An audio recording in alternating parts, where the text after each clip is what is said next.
Now this is the introductory level of ring hamstring training. And before we go into looking at stuff like hip extension or even working with ring curls,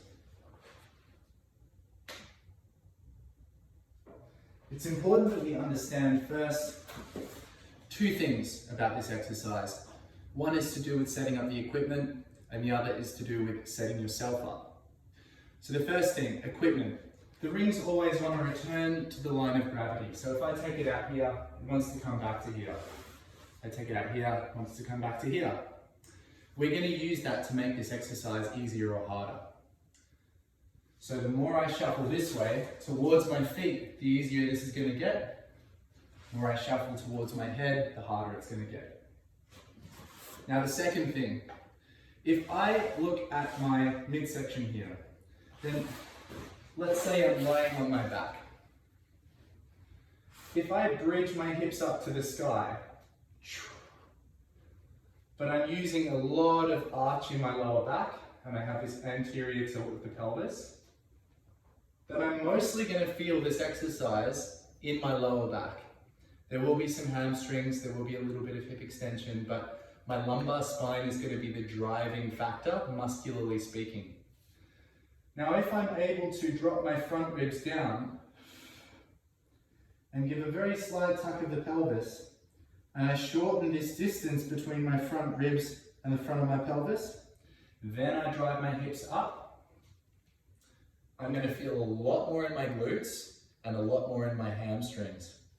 That's the focus, because this slightly shorter position is going to be the common thread which helps you create intra-abdominal pressure, or that airbag of spinal stability under your rib cage. And that pressure is going to help you with your athletic movements, whether you're rotating, whether your arms swinging, whether you're picking something up. If we spill this pressure forward and rely excessively on the musculature of the lower back, we're not going to be connecting the midsection and the upper and lower limbs as well as we could. That said, let's get into it. Easy variation first. Feet in the rings, shuffle towards my feet, hands on the chest, take a deep breath in, tuck the chin and breathe out to drive the hips up. Now this should be quite manageable for you. You should be able to feel that shortness here and the hips extending. If you can manage this, then we're going to start to extend the legs further and build into a full hamstring curl. With this hamstring curl, we want to keep the hips up the whole time. It's going to be tempting to drop your hips as you curl back in, because that's going to be easier. Resist that. Start with the heels close, drive the hips up fully. Keep the front hip open as you fully extend. As you get better at this, we're simply going to shuffle down this way.